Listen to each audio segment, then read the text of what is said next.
Alors, bonjour mes chers élèves, on va continuer toujours dans le dipôle RC, la partie 3. Alors, essayez de suivre, si vous avez des questions, n'hésitez pas de me les laisser sur la partie commentaire. Alors, bien sûr, le dipôle RC. Alors, dans la partie 1, on a vu les relations à apprendre, par exemple Q, un rappel, Q égale à C fois UC. On a vu que si on utilise un générateur idéal de courant, on va utiliser la relation I égale à Q divisé par T. Et ce Q, c'est, bien sûr, égal à quoi, s'il vous plaît? Q, c'est Q fois UC divisé par T.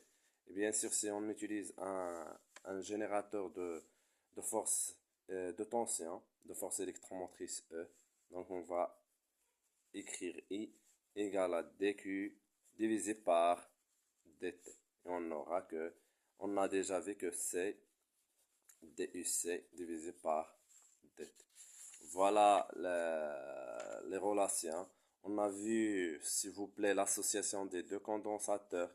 Si on a deux condensateurs sont associés en série, ici on aura la capacité 1 sur la capacité équivalente égale à 1 sur C1 plus 1 sur C2. Si on a plusieurs, on peut ajouter le nombre de condensateurs qu'on a. Alors, on a vu l'association des condensateurs en dérivation, ou bien en parallèle. C1, C2. Donc, on a dit que ces deux points sont des nœuds électriques. On a vu que la capacité équivalente égale à la somme des deux capacités. Si on a plusieurs, on peut ajouter les autres. Donc, très bien.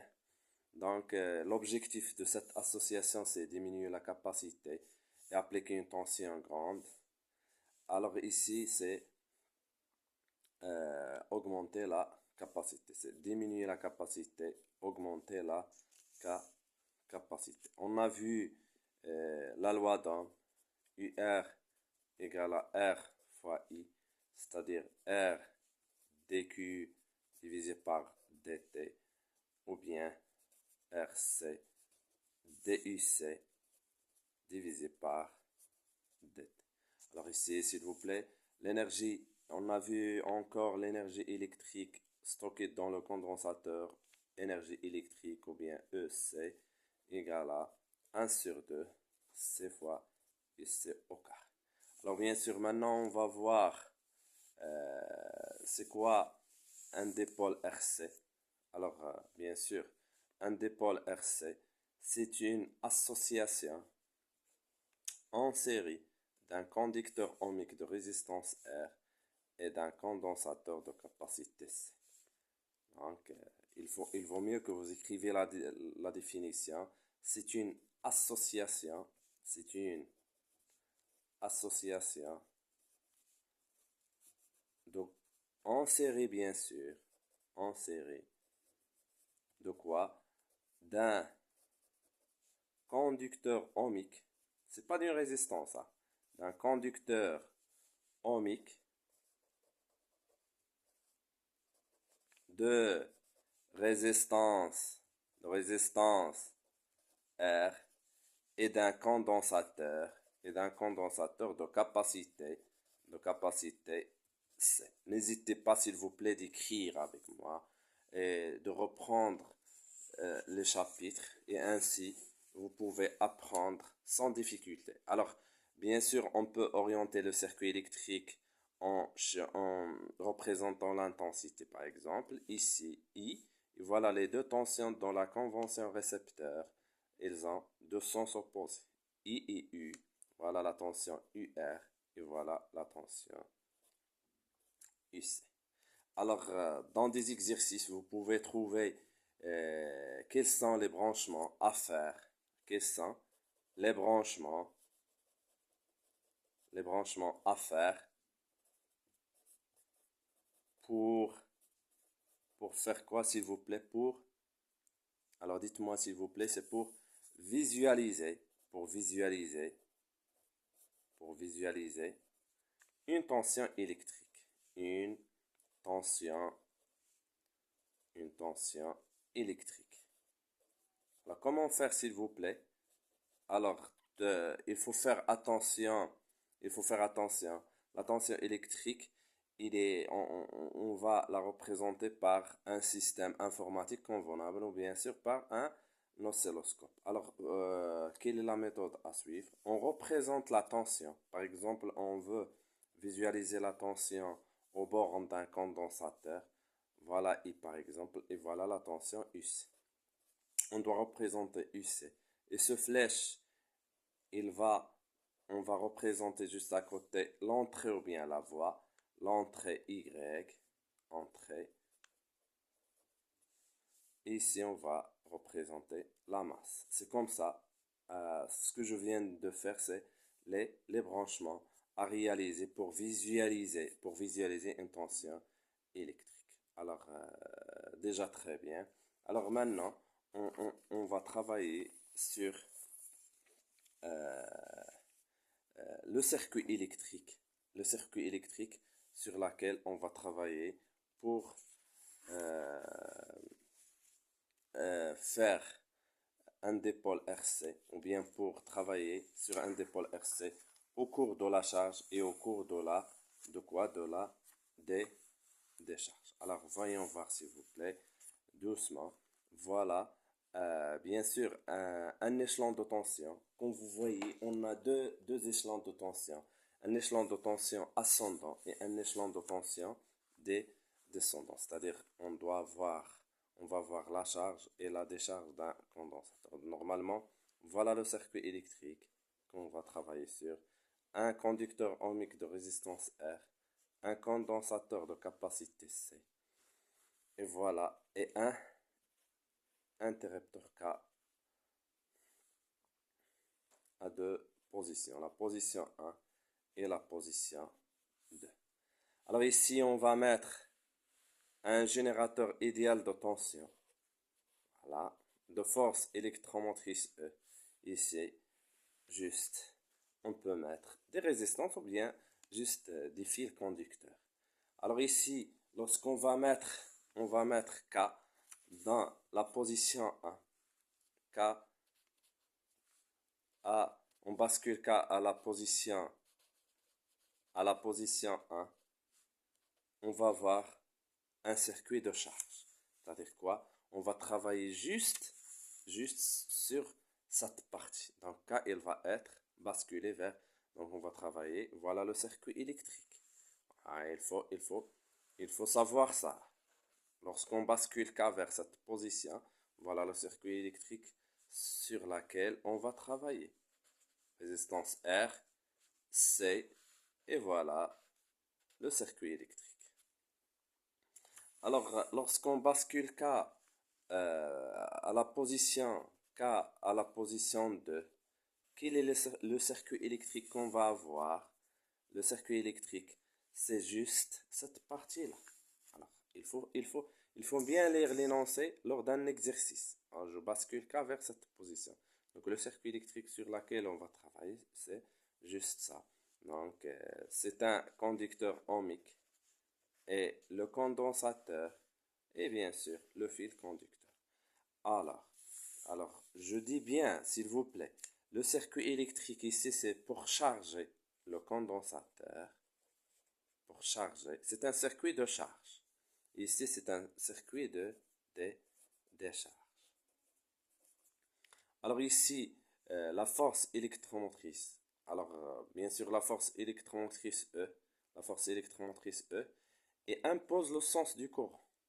I, et je vais représenter I juste à côté du conducteur ohmique et de condensateur. Et je peux représenter maintenant la tension UC et la tension UR. Voilà, le circuit électrique maintenant, il est bien orienté et prêt à travailler dessus. Alors ici, je peux, voir I, il était en 30, normalement, on va la représenter comme ça. Et puisqu'on n'a pas un générateur, je peux la représenter n'importe comment. Alors voyons voir, I il est en haut, donc les deux tensions sont en bas. Voilà UC du condensateur UR. Voilà. Alors, la première question parmi les questions que vous pouvez trouver dans un exercice, c'est trouver l'équation différentielle régissant ou bien vérifiée par UC par exemple. Normalement, on va voir quatre équations différentielles. L'équation vérifiée par UC, par la charge Q, par I et bien sûr, par UR. Voilà les quatre grandeurs sur lesquelles on va travailler pour trouver les équations régissant ces variations. Alors, on commence par UC. Trouvons l'équation différentielle vérifiée par UC. On va travailler en même temps, s'il vous plaît, sur les deux schémas. Alors, l'équation différentielle, s'il vous plaît, d'un variable x, il est écrit comme suit. X plus une constante fois la dérivée de x par rapport au temps égale à une constante. À de la constante, on peut avoir que égale à 0 ou bien autre chose. Je reprends x plus, normalement ici c'est taux fois dx divisé par la dérivée de x par rapport au temps égale à une constante qui est 0 ou bien autre chose. Alors, voyons voir. On va commencer par l'équation différentielle vérifiée par UC. Dans les deux, que ce soit dans le circuit de charge, ou bien dans ce circuit, le circuit des charges. Alors, toujours équation différentielle, je reprends. Toujours équation différentielle et commencer par la loi d'additivité des tensions. Loi d'additivité ou bien d'addition des tensions. Loi d'additivité des tensions. Alors cette loi, ici, elle va être écrite comme suivant. On va écrire, bien sûr, regardons alors cette loi, s'il vous plaît, il ne faut pas la prendre. La loi d'activité des tensions n'est pas unique. Alors, elle dépend du circuit électrique sur lequel on travaille. Alors, par exemple, les tensions qu'on a, c'est UC, UR et E. Donc, la loi, c'est UC plus UR égale à quoi? Égale à E. Alors, dans ce cas, dans ce circuit électrique, UC plus UR égale à 0. Est-ce que c'est clair? Donc, ici, c'est 0. On n'a pas le E. Ici, égale à E. On peut, pourquoi je dis bien que la loi d'activité des tensions dépend du circuit, on peut ajouter un condensateur ici, un conducteur ohmique ici, un conducteur ohmique ici, un condensateur ici, ou bien deux condensateurs en parallèle. Donc, il faut en faire attention. Je dis bien cette loi. Cette loi, il dépend du circuit, il est électrique. Alors, UR. UR, la loi, il est là, avec UR égale à quoi? UR égale à R fois I égale à R, C, DUC, divisé par DT. Et voilà, l'équation est terminée. Donc, ça dépend de vous. Est-ce que vous avez bien appris les relations qu'on a déjà vues? Et voilà l'équation. Je reprends, je vais remplacer ici. On va voir quoi, s'il vous plaît? Allons-y. Essayez de suivre et essayez d'écrire avec moi, s'il vous plaît. Donc, on va écrire ici UC plus ce UR. UR, il est là. Donc, plus RC fois DUC divisé par DT égale à E. Alors, ici, qu'est-ce qu'on va écrire? C'est juste, en remplaçant ce UR par ça, on va écrire UC plus RC DUC, le DT égale, bien sûr, égale à quoi? Égale à 0. On peut même, voilà l'équation, on peut même remplacer RC par taux égale à RC. Et ce taux, il s'appelle la constante du temps. La constante du temps. Taux égale à la constante du temps. Donc on peut écrire quoi, s'il vous plaît? UC plus taux DUC divisé par DT égale à E. Et ici, c'est UC plus taux DUC à la DT égale à quoi? Égale à c'est 0. Alors, je reprends s'il vous plaît.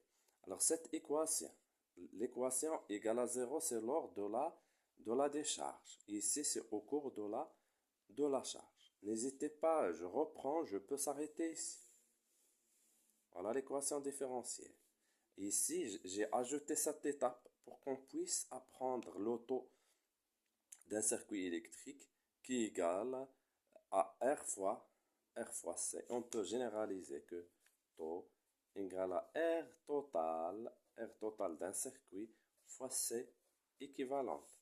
Parce qu'on peut avoir plusieurs conducteurs ohmiques en série ou bien en parallèle et même chose ici.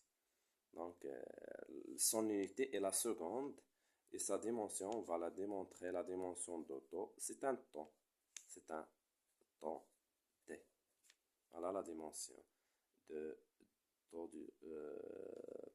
la constante du temps.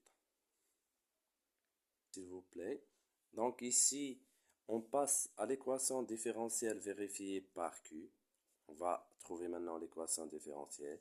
Alors ici, toujours, on va commencer par la loi d'activité des tensions pour ne pas trop écrire. Donc la loi d'activité des tensions, que ce soit au cours de la charge et au cours de la décharge. Et après, on travaille sur les relations. Donc voyons voir. C'est facile. Si vous avez bien suivi, vous n'allez pas trouver des difficultés. Donc, lors de la charge, on a dit que c'est UC plus UR égale à E. Et lors de la décharge, c'est UC plus UR égale 0. Alors ici, bien sûr, on a des étapes à faire ici.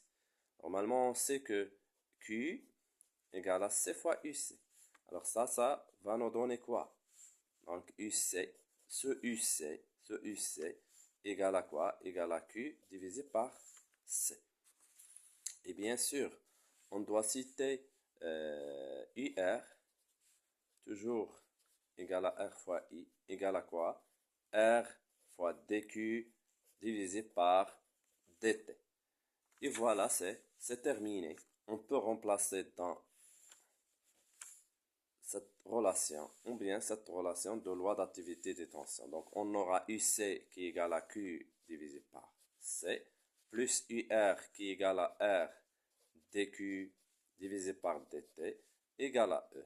Ici, UC, c'est bien sûr Q divisé par C, plus UR, R dQ divisé par dt égal à Z, égal à 0. Très bien. Donc ici, on peut, pour trouver l'équation différentielle, on doit éliminer ce C qui se trouve au dénominateur en multipliant par C. La même chose ici, on va multiplier par C. Donc on va voir quoi s'il vous plaît? On va voir quoi? Alors, c'est de suivre. Ce C, il va être éliminé par ce C et on va voir Q plus R fois C dQ divisé par dt, la dérivée de Q par rapport à la charge. Ici, n'oubliez pas, il ne faut pas écrire juste E. On a multiplié les deux membres de l'équation, donc c'est E fois ce C. Ici, idem, c'est Q plus RC dQ divisé par dt égale à 0. Alors, je fais les deux équations en charge ou bien en décharge pour que vous puissiez savoir la différence entre les deux. Alors, terminant, bien sûr, on peut remplacer ce RC par quoi? C'est par taux qui est égal à toujours R fois C. Alors, j'insiste, il faut écrire la relation pour qu'on puisse, à la fin du chapitre, la prendre. Voilà l'équation vérifiée par Q. On passe maintenant à l'équation différentielle vérifiée par I. Alors, l'équation différentielle vérifiée par I, essayez de faire attention parce qu'on doit faire une certaine dérivée. Alors ici, toujours, on commence par la loi UC plus UR égale à E. Ici, bien sûr, UC plus UR égale à 0. Alors j'insiste à faire les deux en même temps pour toujours, je reprends pour que vous puissiez déterminer dès maintenant la différence entre la décharge, la charge. Alors ici, je peux faire une étape en remplaçant UR par RI. Donc, R fois I égale à E. Ici, même plus RI égale à E. Alors après, qu'est-ce qu'on va faire, s'il vous plaît? Voilà, on va dériver. On dérive. On dérive, bien sûr, toujours en physique, on dérive par rapport au temps. Donc, c'est-à-dire, on va multiplier par des dérivés par rapport au temps. Donc, ici, on va voir quoi? On va voir DUC par rapport au temps, plus D par rapport au temps de RI, égale à D de E par rapport au temps. Idem ici, c'est DUC par rapport au temps, plus D dt R fois I égale à 0. Alors, voyons voir s'il vous plaît. Bien sûr, qu'est-ce qu'on va faire? Alors, ce E est une constante.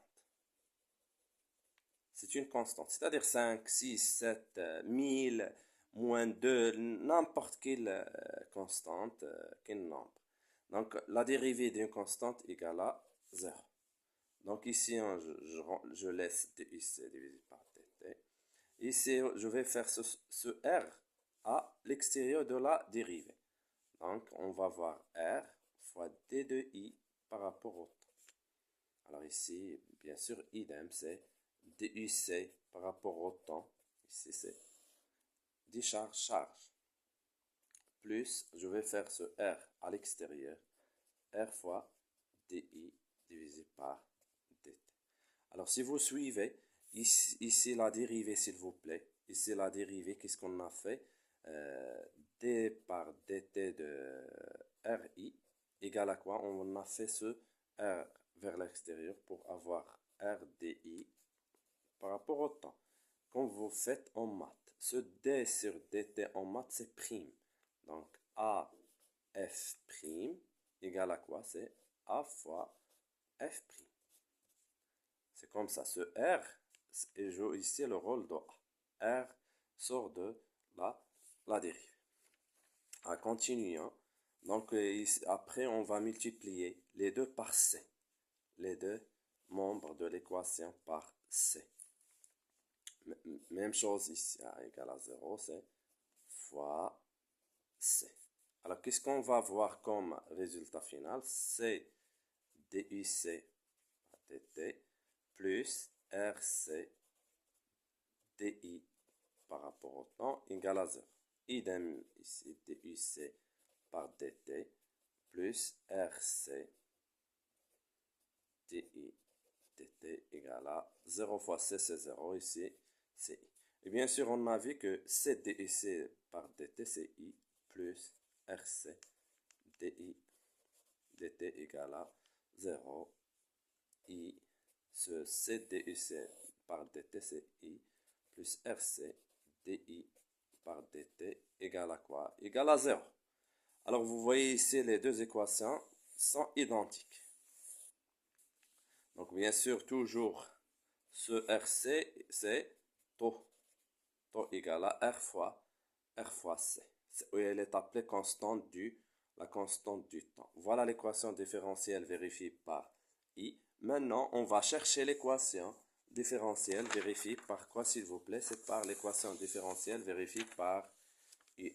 Alors, si vous avez bien suivi, s'il vous plaît, l'équation différentielle vérifiée par l'équation différentielle régissant ou bien vérifier les variations de quoi, s'il vous plaît, de